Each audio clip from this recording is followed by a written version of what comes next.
La Unión Europea, el euro después de la pandemia. Cuando esta pandemia pase, y que va a pasar, la Unión Europea tendrá una gran presión sobre sí. ¿Por qué? Porque hay un pacto de estabilidad que impide a los países invertir creando un déficit por encima del 3%. Ese pacto de estabilidad, de hecho, ya estará roto en muy poquitos días. Muy bien. ¿Por qué se rompe? Se rompe porque hay que invertir en todos estos países sin importar ahora ese porcentaje, porque estamos en una situación de estrés, de resolver algo que es pendiente, que depende de la vida y la seguridad de los países. Entonces, ahora cada país invertirá lo que sea necesario para salvar la situación. Muy bien.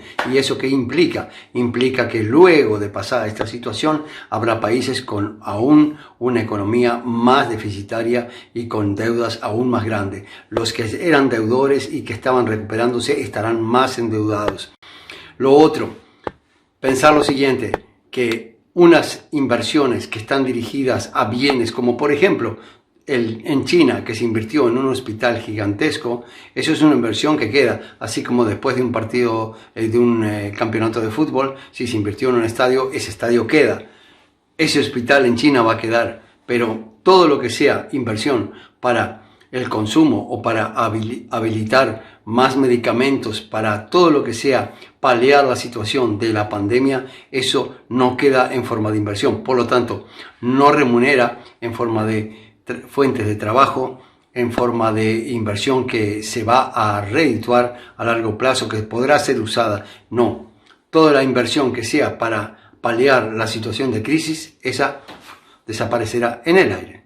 Recordar, muy importante, el sistema sanitario es individual de cada nación, no hay un sistema sanitario colectivo de la Unión Europea. Por lo tanto, todas las cosas que se resuelvan a nivel general de la Unión Europea tienen que pasar por el visto bueno de todos los países. En definitiva, el enfrentamiento a la pandemia ha sido con los sistemas nacionales tal cual están, y en ese sentido, entonces, cada uno vela por lo suyo. Italia, pasando una situación dramática que estaba ya en niveles peores a los de China, recibe muy poca ayuda. Hay desabastecimiento, y en otros lugares de Europa había todavía máscaras que podían haber sido enviadas a Italia, no fueron enviadas. Un parlamentario de ese país ha dicho debemos hacerlo, y ha surgido una buena iniciativa, pero atención, el enfrentar de una forma casi egoísta la situación de cada país, velando simple y exclusivamente por lo que pasa en ese país, en el aspecto sanitario, va a traer consecuencias lógicamente, y quienes hoy en día piensen de que las expectativas no han sido cumplidas y que la Unión Europea no resuelve cosas cuando realmente hay que resolver, tendrán aún más campo fértil.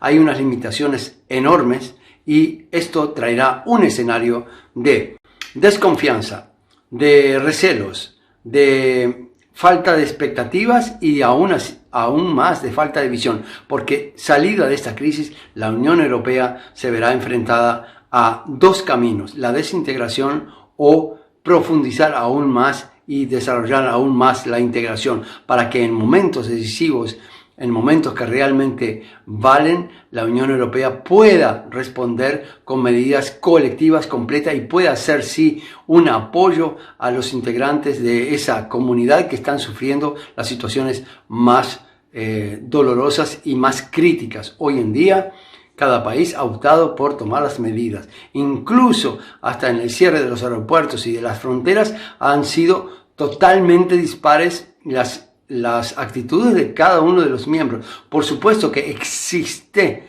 total independencia y han sido correctas y legales las medidas. Lo que sucede es que, visto desde el punto de vista de la colectividad Unión Europea, entonces está mostrando una debilidad. Una vez alguien decía de que la Unión Europea brilla cuando realmente está en crisis profunda. En este momento, la crisis viene por el lado de la pandemia y no se ve de que esté brillando. Esto, como les digo, será un escenario a discutir. Y con esto, muchas gracias.